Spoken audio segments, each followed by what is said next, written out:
Hello, I'm Dr. Bill Waggoner. Welcome to another Tuesday tip. In the past, I've given you some tips on placing zirconia crowns or using New Smile products, but today I want to talk a little bit about communication. There's probably nothing that sets the culture and tone of our office more than how we communicate, whether it be communicating with staff, with children, or with their parents. Today I want to talk about communicating with staff. I recently listened to a lecture on leadership, and one of the things that really stood out to me was that leaders will always make their followers feel valued, important, and safe. And so when we're communicating with our staff and sometimes having difficult conversations, I'd like us to try and keep that in mind. When we come out of that conversation, have we allowed our staff to feel valued, important, and safe? Let's take, for instance, maybe we've got an assistant, we'll call her Julie. And Julie was late 2 times last week, and she's been late 2 times this week, and it's only Tuesday. So it's definitely time for a talk because there's something going on with Julie's behavior that is problematic. Now, I should say that Julie is a really good dental assistant. She does great with the kids. You enjoy working with her, her team members enjoy working with her, but she seems to have this issue with being to work on time. So it's obviously time for a talk. Now, probably what we'd like to say is, Julie, your tardiness is really causing a problem and you need to do something about it, and you need to do something about it now. And if you don't do something about it, we're going to have to make some changes. I mean, inside, that's really kind of what we'd like to say, but is that really the most effective way to communicate with Julie? And if you talk to her like that, does she feel valued? Does she feel important? Does she feel safe? So I want to give you some thoughts on how to talk with Julie and maybe communicate in a more effective way. First of all, start with an affirmation. Julie, I really enjoy working with you. You work great with kids, and I love the way that when I see you communicating with their parents, I just think you do a great job. And so you are a valuable part of this team. There's the affirmation. Next, it's like, I think you understand that there's a situation that we need to deal with. And I really hope that we can resolve this so that everybody's happy. You're happy and I'm happy. But I need your help in trying to understand what's going on. My perception is that you've been late for 4 of the last 6 days. And therefore, my perception is I don't think she really values her job that much.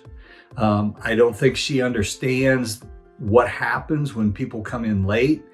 And that just doesn't seem like you, Julie, because you seem to be very caring about your job. So I need you to help me understand what it is that's going on in your life right now that has caused this issue with tardiness.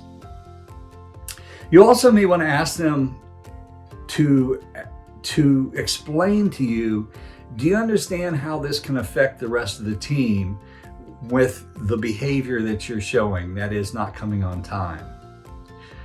So she may say, Doctor, I'm so sorry, but my daycare doesn't open until such and such a time, and by the time I get here, I'm late. Or she might say, you know what, my car broke down, so I've had to wait and get a ride with this person, and I don't have enough money to fix my car right now. But she's going to give you some reasons or some excuses, whatever. She's going to tell you something. The next thing you need to do is say, so Julie, can you come up with a solution to this issue? Give her a chance to say what she thinks could happen. Maybe it's like, until I get the money to fix my car, I don't see how I can get here earlier than 8 o'clock, and I know I'm supposed to be here at 7:45. Or she may have some other solution. Well, whatever the solution is, obviously you as the boss has to agree with it. It's got to be something that works for you. It may be a temporary solution because there's a temporary situation. But anyway, you need to come to an agreement on what that solution might be. You need to then advise the person that, okay, if we use this solution, I need your agreement that you're going to follow through with this.